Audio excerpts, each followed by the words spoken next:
Eventful few months we've had here at Legend Story Studios. You in your personal life, the game, lots of changes, lots of new additions, new sets, new children, all that good stuff.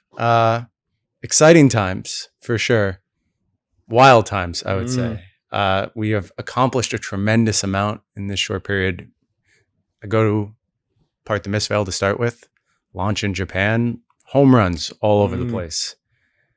But a couple missteps along the way too. And I think that just kind of speaks to how we approach our work on the game, right? We can celebrate these things, but we got to do some reflection as well. And I think despite an incredible limited format, despite some heroes that people were just over the moon about and continue to be over the moon about, Enigma pun intended, there's Zen out there. Zen had a big influence over the game these past few months. And I just wanted to talk generally about it.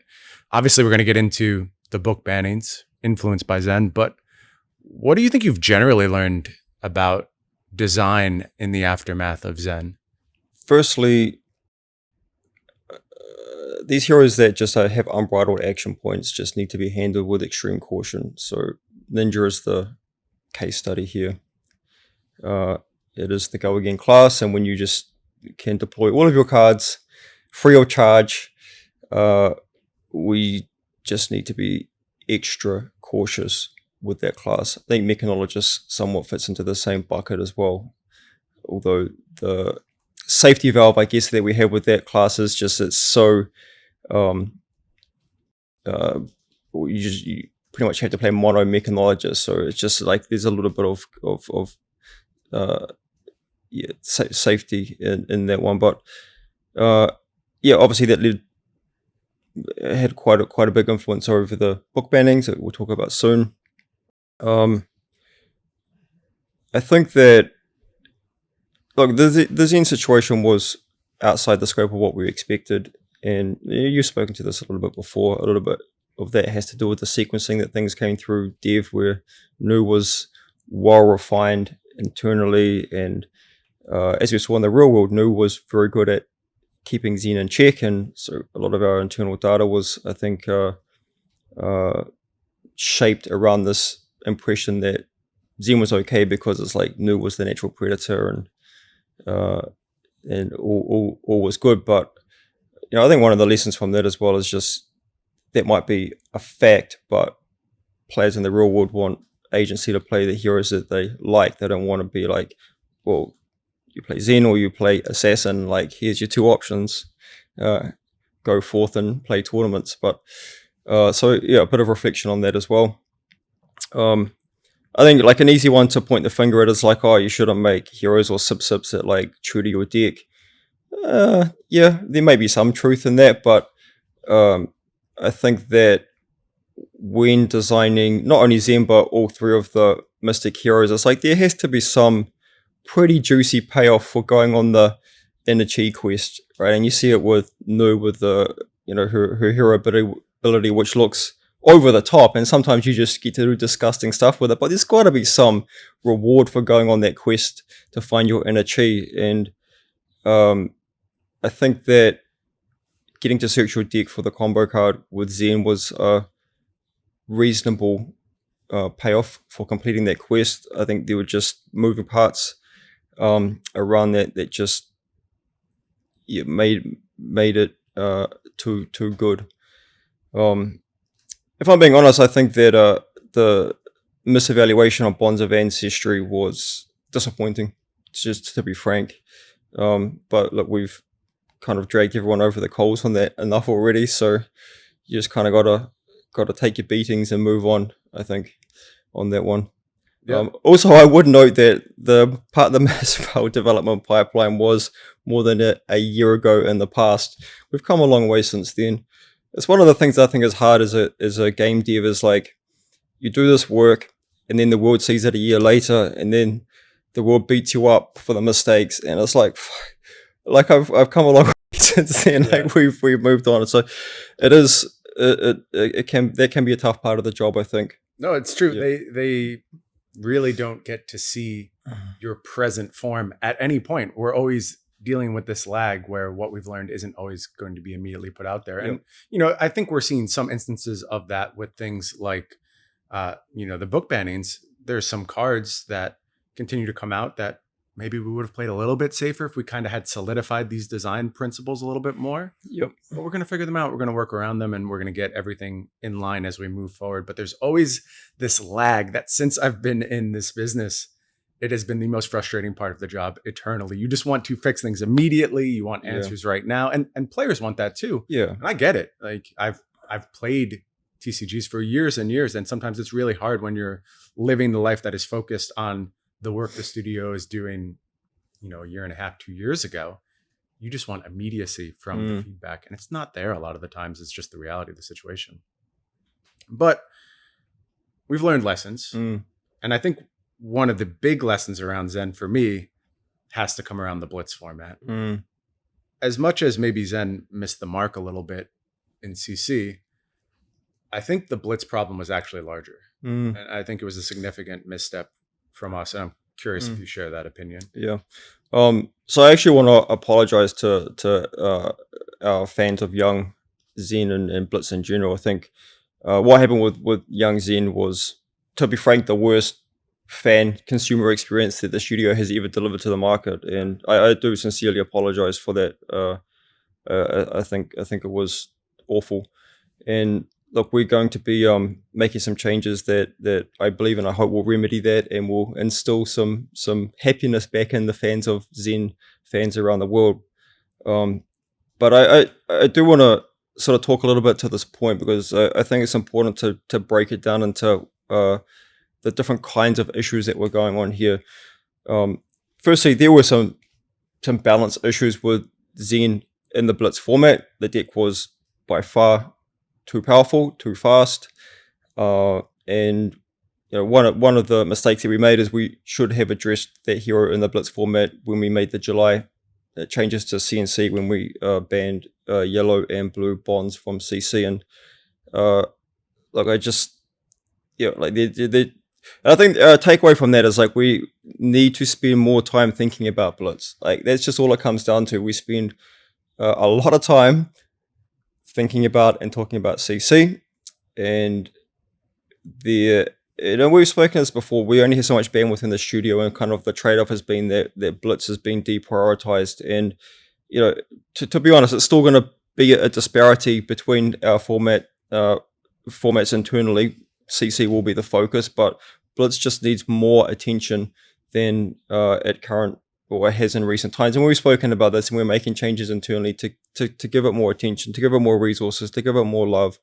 And like just being omitted from that July banned and restricted is just a reflection of where our minds were at, where we're just all CC, Pro Tours coming up, and just no one was thinking enough about, oh, hey, there's a skirmish season coming up soon after the Pro Tour.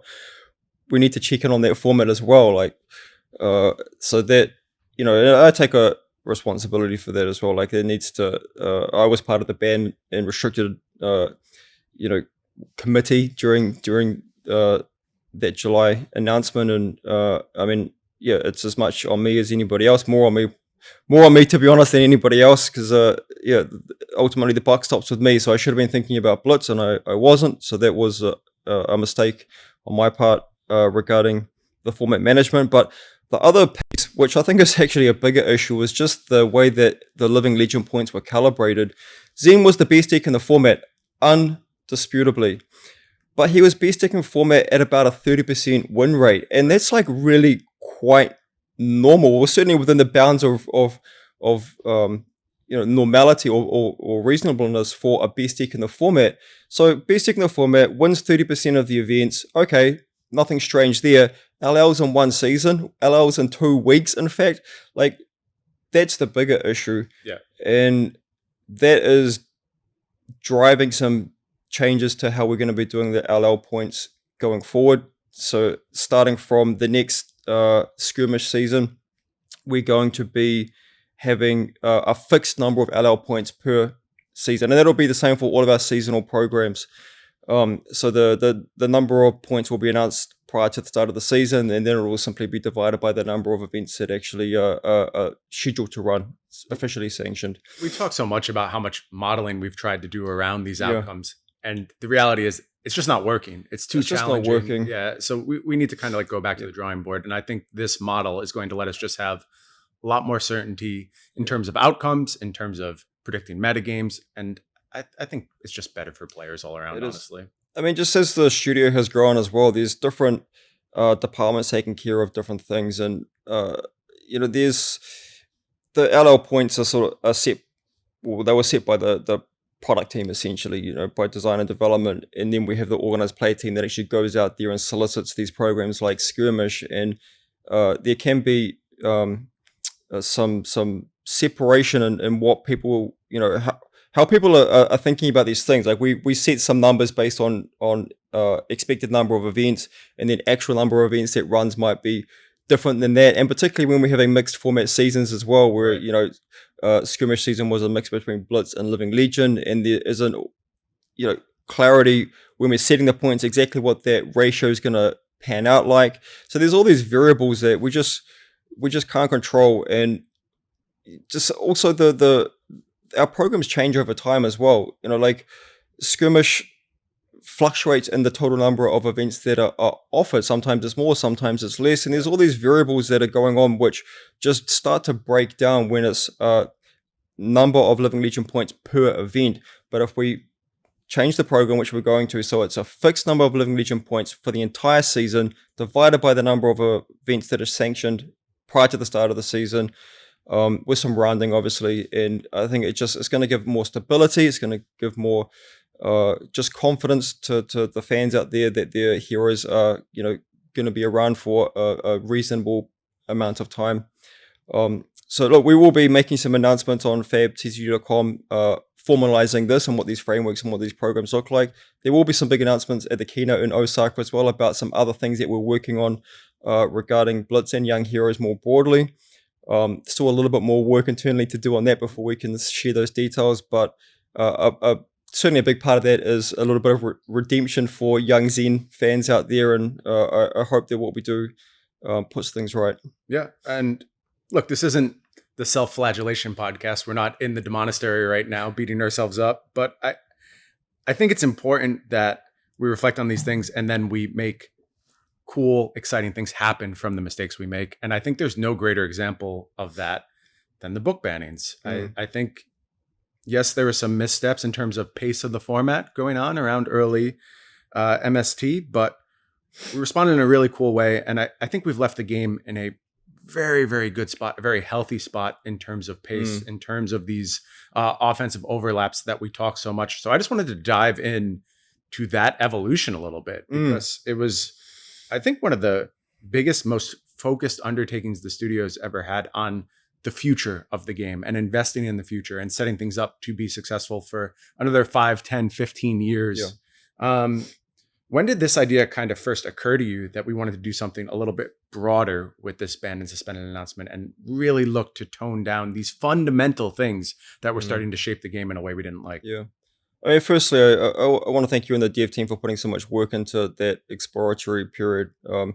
It was an immense amount of effort to try and work out, which cards needed to go from the cluster of essentially the draw twos, draw threes, to create a better future. And from the feedback from the dev team, they are enjoying Flesh and Blood a hell of a lot more post book banning than previously. So I think we've reached a good spot. When it comes to what was the catalyst to really make this happen? I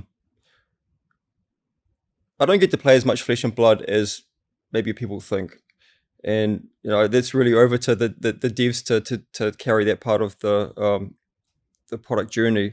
But I do tune in and watch a lot of our coverage, particularly of our marquee events and our callings. And I got to be honest, it got to the point where I was like watching some of our live streams and just being like, I'm just not really interested in watching this game. It's just like Zen in particular, and even games with like Prism, for example, just like you start watching these games and it's like, okay, cool, here's the double tome tomb. All right, well, I'm just gonna go and like have some lunch or whatever. Or it's like, you watch Zen for the first couple of times. It's like, oh yeah, cool, that's exciting. And then it's like by the third time, it's like, oh yeah, okay, I've seen this show before. I know what's going to happen. Even Dash IO, I think, is another example where I think that Dash IO got a free pass and flew under the radar for a very long time as being okay because of its very small presence in the metagame, and when it like blew up the opponent with its Tome of Fiendal powered turns, it was viewed as being like exciting and okay and cool because it just happens so infrequently. But I feel like once you start to see that on camera every third round, every second round, it just becomes the same kind of degenerate play patterns that just aren't really that exciting. Pro Tour Amsterdam was a big turning point for me personally. Yeah. So I think just from like sitting in the shoes of a lot of our fans out there who are digesting Flesh and Blood in that kind of medium of actually watching our game presented at the highest level and just being like, and don't get me wrong, there were a lot of great games getting played as well.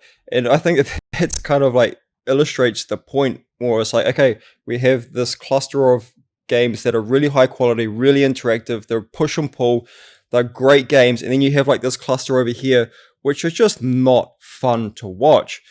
And the common denominator between this problematic bundle was they're all creating these offensive overlaps that just take away agency from players to meaningfully engage with the game. And for me, that was the catalyst point. It's like, we need to get Flesh and Blood being about this, and we need to remove this element from the game, which has seeped in over the 5 years that the game has been out, which is, the draw twos and Bonds of Ancestry. Doesn't say draw a card on it, but essentially is draw a card. Because they are creating just unpleasant game experiences, in my view. I would just say about the book bannings that the majority of those cards were more than 2 years old, and a good number of them were from the first 3 sets that we ever produced. It's actually only Bonds of Ancestry, which released in Outsiders 18 months ago, and Origin of Mystic Tenants that are more recent than 2 years. And out of that entire list, it's actually Origin of Mystic Tenants that I think was the most egregious mistake, and it's just because of the recency of it. Like, personally, I should have known better, and I think the fact that it was legendary stamped. I mean, I remember I came to you guys, I was like, look, from here on out, whenever we make card draw, it's going to be legendary stamped because we need to have it needs to have less of a presence on gameplay. Even one copy per deck is too much. Yeah, it's still it turns the game immediately upon resolution. It's just too much, and so there was definitely a reflection point for me. Is just a learning point for me is like, even one is too much. Legendary stamping it is not enough. These sorts of cards just need to not exist at all. And I think, look, there needs to be a little bit of I think forgiveness, to be honest, that some of these other cards that were banned, they were quite old, like 2 years plus. And in the instance of Tome of Fendel, Art of War, Cash In, Tome of Aetherwind, like these cards are literally 5 years old. The game has evolved a lot in that time. And importantly to remember, Living Legend is a format. We're committed to Living Legend. Living Legend has a really important role to play in the future of Flesh and Blood, and these iconic, powerful cards have a home in Living Legend. And I hope that fans can take some solace in it and some excitement as well. It's like we have delineated these formats quite a lot now, where it's like you get to do really the most powerful stuff over here, and we bring back these like really highly interactive push and pull style gameplay, more so in CC. Yep. And I know what y'all are thinking about Living Legend right now. Just wait. We get into that. We get into that. I think that's a really good framing of what we were dealing with when we were addressing these cards. I want to talk about some cards that didn't make the list, though, because I think that illustrates just as much of kind of what we're going for here and what we're trying to achieve in the future. And as I mentioned, there are some instances of kind of residual effects, things that maybe right now we would do differently or wouldn't choose to make. But there's also some things that I think don't really fit into this broad philosophy that people in the community have asked me about, and I just wanted to Yeah, sure. explain at this point. Codex of Frailty is a big one for me. That's a card I see mentioned all the time. And I think to me, this is the clearest illustration of what we're actually trying to accomplish here. And why we didn't touch Codex of Frailty speaks so perfectly to the types of powerful cards that we want to make in the future. So if you want to explain a little bit about why we thought that was appropriate to remain. Yeah, so during the article we spoke about spreading essentially like your draw or your card advantage over numerous turns. And I think that, yeah, as you mentioned, Codex of Reality does that very well. Just like I think Ponder just fundamentally is that. So yeah, Codex of Reality, one of the most powerful cards in Flesh and Blood. But I am comfortable that it does sit within the updated design and development principles that we've laid out. Yeah, I think it actually, for me, is the most powerful card in Flesh and Blood that doesn't cross that threshold, that isn't looking to cheat and just create pure offensive overlap. And I think it's a really good example of how we can design powerful cards in the future. Yes. Let's talk about a card that doesn't exist yet. This one's really interesting to me. And I think it both illustrates some things and maybe points to the next card that we, like, I wouldn't say we are considering, but is like the next thing up on the list. That when we were making the list, we debated. Oh, I'm considering it. Okay, there you go. We're considering it right now. I'm going to talk about Cerebellum Processor. Oh, I'm not considering that card. I'm considering the one that you were about to talk about after Cerebellum Processor. So let me talk about Cerebellum Processor a little bit. To me, there is this concession in this theory article that we put out to class identity and the type of restrictions you need to be able to work through to go ahead and unlock these power fantasies. Because it is still important that you are able to have spike turns. You have to be able to push through damage. You have to be able to do so in a way that is in line with your hero's core identity. To me, Cerebellum Processor does that. It is not inherently granting you means to go ahead and use this extra card that you are generating. Yes, you can go ahead and, close your turn with a boost and then use Cerebellum Processor to stock up your arsenal. Yeah, I think that's all good. Yeah. Yes, you can go ahead and pop your Achilles and get an extra action point and go ahead and, produce a card that way. That's all good to me. There is one interaction that is not all good to me that I think we're going to get to next, but is that in line with your view of Cerebellum Processor? Yeah, I mean, that's the intention, Yep. And then there's a card that kind of throws it all out the window, and it's High Octane. And that's the card that we really hemmed and hawed over when we were making this first announcement. And to be honest, I think like thematics played into this a little bit. Like it was very much about books in this instance and pure card advantage. And High Octane is not that. But why do you think it is right on the border of acceptable and maybe crossing into those lines of unacceptable as we move forward? I just think that it does what it does too efficiently, and it invalidates so much other interesting design space. We had a conversation recently when we were doing a bunch of exploratory work on how to broaden the scope for what Max Nitro could be, and a lot of work went into that and came up with some really cool stuff. And at the end of the day, it's like, well, why would you bother with any of that when you just lean into the high octane? You would not. Yeah, nitro mechanoid package, and it's like we determined. Yeah, so I think when you make access to these core building blocks in a game too easy, being action points, resource points, or cards in hand, especially, it takes away a lot of the, not only the interesting design space that we can offer fans, but interesting ways to make decks, interesting play patterns. If things are too easy, like the quest that we're asking people to do just isn't very meaningful. So I think Octane is problematic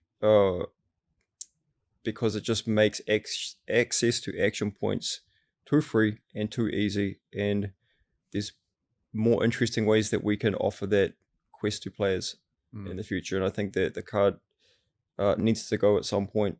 so that we can unleash better play experiences for folks. Yep. It is, of course, going to be legal at Worlds. I'm interested to see what it does there, what it does in the hands of Dash.io. I think everyone knows that's a deck to watch going into Worlds, and we will also be watching it very carefully to see how it performs. Dash.io is a very interesting deck to me. I think it is one that has that just sky-high power ceiling. Very vulnerable as well to multiple classes, which is something I like about it taking up that aggro mantle. I don't think it's just assassin or bust. I think Guardians target it very well. I think Brutes have some tools to go ahead and go after it. So it's going to be really interesting to see how that card, and particularly High Octane, shapes the meta when we head to Osaka. Let's get to the current hotness, Rosetta. Yeah. Again, I think this is a set filled with absolutely massive highs. The ability of the community to embrace these heroes and actually make them more than they were in my eyes while they were just an internal product. They've memed so efficiently. They've embraced these heroes. They've done, beautiful cosplays, beautiful fan art. And these heroes have taken on such a tremendous, tremendous life. They feel like integral parts of the flesh and blood scene already. To me, Rosetta is a huge home run on that axis. It's delivered a limited experience, which I know we felt this internally in terms of sitting down, drafting your cards. I think it's an all-timer, like maybe the all-timer, maybe the best pure draft experience we've ever delivered to this point so far. I'm always saying so far. The missteps in Rosetta maybe are smaller.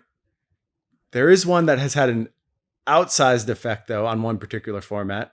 And I wouldn't even call it a misstep because it is something that we were aware of. But I think we sort of overplayed our hand here in terms of trying to do something weird and exciting. I'm talking about Kraken's Aether Vein and its interaction with AMP. I remember, I know that there's been discussions around Kraken's Aether Vein and the ability to pump that card that predate my involvement with Legend Story Studios.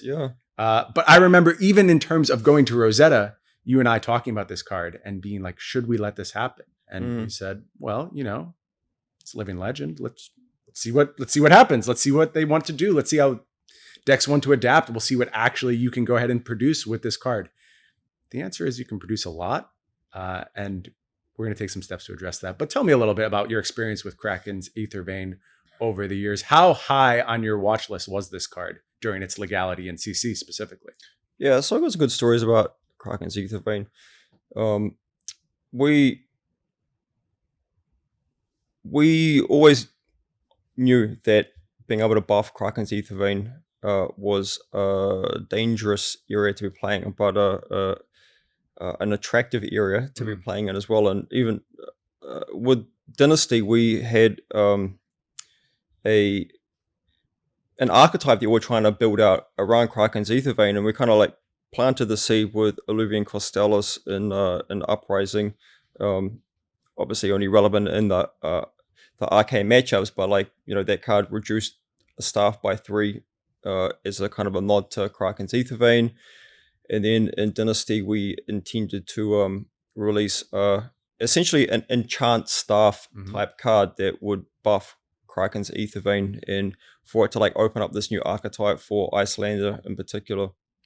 And this card got so far down the development pipeline that there's actually art commission for it sitting in an art bank, and I reckon that we might even put that piece of art up on this live stream. Nice. Perfect. To share a little insight. We'll probably use the art on something else in the future, but it's like the art has it has literally Kraken's Aether Vein like kind of floating in a underwater environment, and that was intended to release in Dynasty and open up this new like Kraken's Aether Vein like value engine deck, and it got binned off very late in development, obviously, when there was art done ready to print it.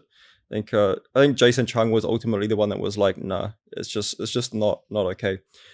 Fast forward to Bright Lights, Icelander was getting close to Living Legend. Like her days were numbered. I think even if she had won the World Championship, she LL'd, right? And I think that she LL'd in the weeks following the World Championship. And I remember coming back to at Bright Lights with the introduction of the expansion slot, and we're like, should we put the Krakens just Aether for a vein? few weeks? We'll just let it out there for a few weeks. Just to shake up world champs, and like Icelander's going to be gone anyway, and she'll be taking Kraken's Aether vein with her. And we came back to it again for the expansion slot, and for whatever reason, we decided no, we're not going to do it. So we knew how powerful Amp and Aether vein was, and we shut it down 2 times in the past. And for what it's worth, just talking about like signature weapon binding with our heroes, nearly entirely on that list of signature weapons, they are genuinely the signature weapon of the hero. Maybe the only exception that comes to my mind is Kraken's Aether vein, where there isn't any kind of like definitive reason why that card is Icelander's signature weapon. But likewise, like Waning Moon is the other option. There isn't any definitive reason why Waning Moon would be Icelander's signature weapon either. And when we announced the signature weapon and the LL binding with Fab 2.0, we were presented with like a crossroads, a fork in the road. We were like, okay, do we want to? Because we knew that Waning Moon was like a big deal as well. I remember having the discussion internally: do we want to bind Kraken's Aether vein to Icelander because it released alongside her in Everfest, where she debuted, or do we want to bind Waning Moon to her, which released in Uprising alongside her adult self? And ultimately, I think there was a conversation Chris Gearing and myself had at the time. I was like, no, we want to bind Aether vein to her because that card's just really dangerous, and we want it gone from CC at some points in time. Yep. So just a little interesting backstory. So we've always known that Aether vein is a very dangerous card, but with the release of Amp and Rosetta, we did make the conscious decision that we would let it run in Living Legend because that format is supposed to allow really powerful, the most powerful stuff to happen in Flesh and Blood. And like you've spoken to this, like we at least want to give people a chance to do the broken powerful thing at least once. It just seems that folks just didn't even want to do it once. No, they opted out of the opportunity. And to the few victims of Kraken's Aether vein, I will apologize. I saw some heinous things happen on stream. Yeah. I hope we can just kind of laugh at it, see it as a fun quirk in Flesh and Blood's history. Yep. But we're done. That's it. No more Kraken's Aether vein in LL. There is a announcement going live basically the same time as this podcast. It was an interesting experiment. Yeah. I think it said a lot to me going forward about the type of things we can go ahead and let have that brief moment in time. I think they need to be a little bit more obfuscated. Like it was just very obvious to combine Amp and Kraken's Aether vein. There was no real journey of discovery. There was no opportunity to be like the person who figured it out. It was just too facial in this case, I think. Yeah. And that has shaped my opinion going forward for LL. We did a quick review of some upcoming sets to be like, did we do this again? We think we're okay so far. So we'll keep an eye on that. But in general, I do love the experience of just doing something very silly from time to time in LL. I think it's the place for experimentation like that. Kraken's Aether vein crossed the line, though. I mean, we've got a couple of like really important Living Legend tournaments coming up soon. We have the World Team Cup at the World Championship in Osaka featuring Living Legend. We have Battle Hardens coming up as well. All of these are occurring before the next banned and restricted announcement. So we do need to just end the Aether vein shenanigans and let those events run with high quality. And really looking forward to seeing our players at the World Championship and the World Team Cup showcasing Living Legend, because I think it is a great format. And looking at the skirmish season that just ran, there was a lot of good feedback from Living Legend that I saw. So good to get the format tidied up and move forward. Agreed. Let's talk about other Rosetta formats. CC comes to mind. We've only had a few weeks of events now, but quite pleased with the shape of the CC metagame so far. I think a lot of that is Rosetta. A lot of it is adjustments, the book bannings for sure, playing a role here. But the biggest thing to me is Rosetta heroes mostly finding success right out the gate. Yeah, for sure. It's very pleasing to see, at least 3 of the Rosetta heroes doing well, making lots of top 8s and winning tournaments. And just having like a lot of buy-in from the fans. So it's really pleasing to see. And the format, it's obviously it's evolved a lot from where we were with Part the Mistveil. We'll I'm sure see the deck list published from Calling Leon maybe today. Yep. And congratulations, Pablo Pintor, picking up another trophy. Adding to that resume. Yep. I mean, it's been very interesting to see some of the cards that folks have latched onto. Count Your Blessings, being one. And I know there's a lot of strong opinions about that card.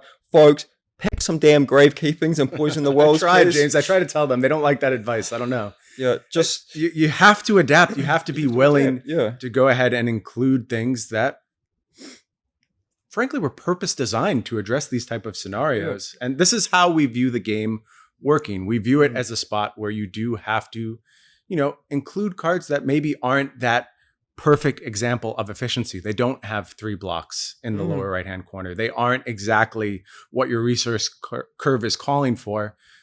But this is how metagames work. You have to make small concessions along the way, find the optimal way to go ahead and adjust to these strategies. And I think also it's good to have forces like Count Your Blessings slowing things down sometimes. Yeah. We just came from a metagame that was so high impact, so fast. Yeah. And, are we supposed to completely revert to the other side of things? No. And I don't think Count Your Blessings is actually achieving that. I watched games and the pace of game seems good. It seems about where I want it to be. Even games which are focused on Count Your Blessings also look quite good. I think back to a Verdant's Mirror that was played in the top 4 of the Battle Hardened in Milwaukee this past weekend. And that was a Verdant's with Count Your Blessings and one without Count Your Blessings. And the way that game played out was, first of all, very fast. They completed the game in about 30 minutes. Second of all, it was anyone's game the entire time. Either Verdant's could have taken it down. It just kind of shows this is an option, not the option. And I think it's important to have that lens going forward for this metagame. Sure. Yeah. So that Rosetta metagame next going to be featured at Worlds. Biggest tournament of the year, the biggest prize pool, the highest stakes.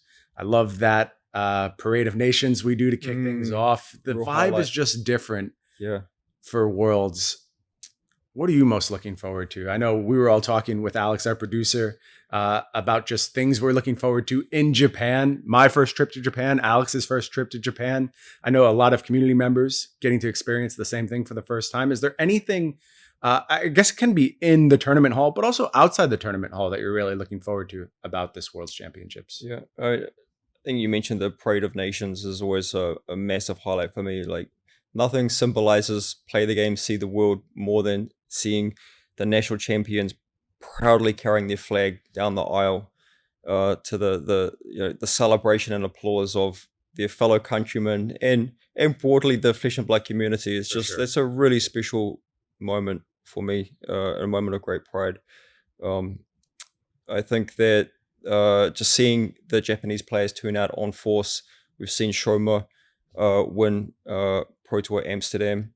When we went to Tokyo for the world premiere, I laid down the challenge to the Japanese players to, this is their next challenge to prove to the world that they truly are the masters. They should accomplish. The king of games. And they've proven across so many different game systems throughout the past 3 decades that they are the best in the world.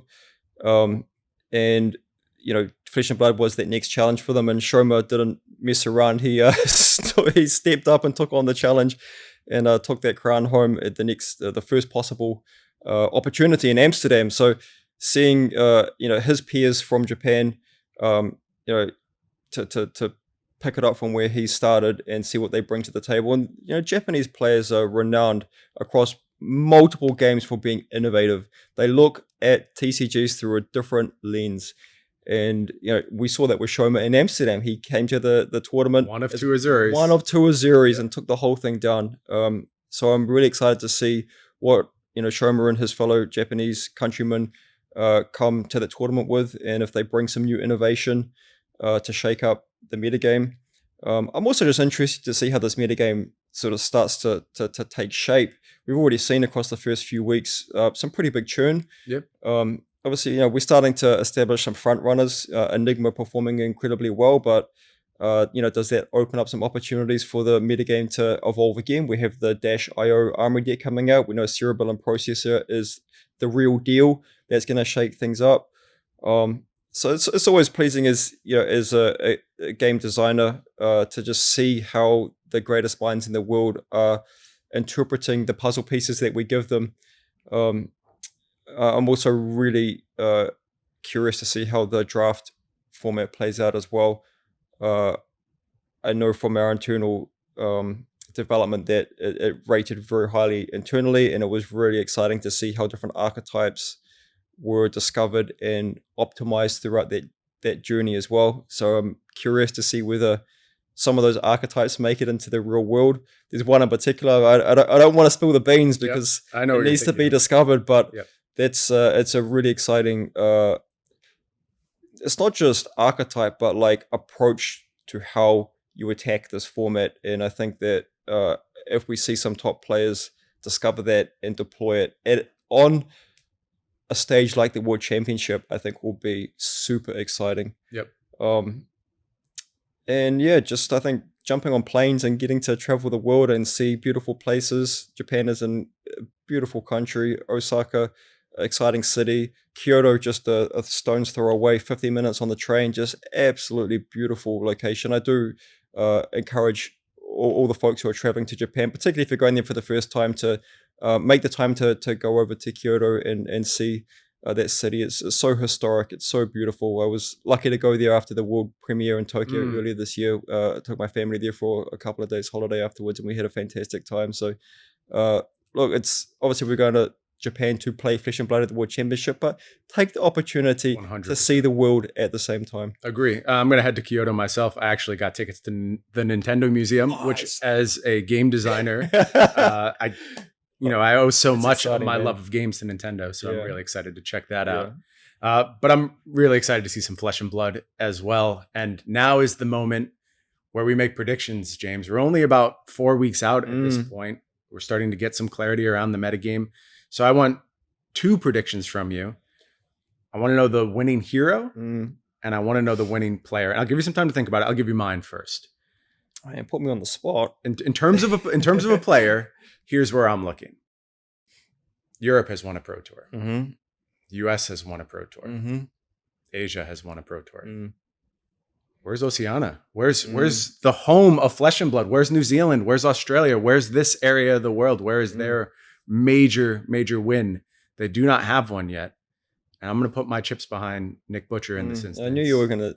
That's just my pick. He's worked hard on his limited game. Yeah. His constructed deck choices are really, really good. So that is where I'm leaning. I'm going to give you my hero prediction, which is interesting because I'm not really thinking this is a hero that I expect Nick to play. But if anything came out of Pro Tour Amsterdam, it showed the capacity our game has for surprise and for overlooked heroes that maybe aren't the focal point at the moment to go ahead and shine.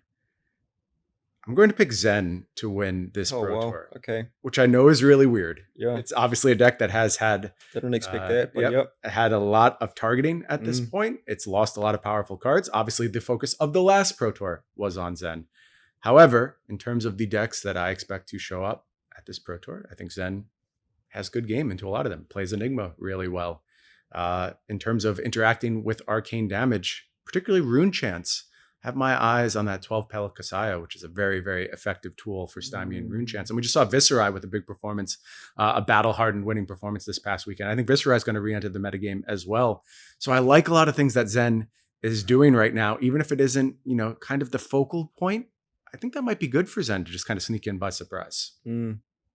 Interesting. Yeah, I think my winning hero might be Viserai. Okay. Yeah. I don't think that's unreasonable, honestly. Yeah. Player. The name that comes to my mind is Yuki Lee Bender. Okay. Yeah. I'm not sure whether she's played Viserai. She's not known for Viserai, but something I respect about Yuki is that she typically gravitates towards what the best deck is. Her range is vast. Yeah. And has been playing Florian thus far early on. Interesting. In Okay. the season, but not a huge leap over to the Viserai side of things. One of the reasons why I say Yuki is thinking back to last World Championship, she demolished the draft. Yep. She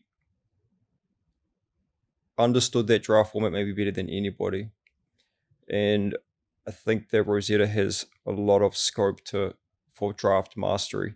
So she gets my tick for draft, and I think that she brings a open mindset to play whatever the best deck is. And I think that this format is still young, it's still fresh, and there's still a spanner in the works to come with -IO. And I think that Yukili Bender has the flexibility to pick up what she needs to pick up for this tournament.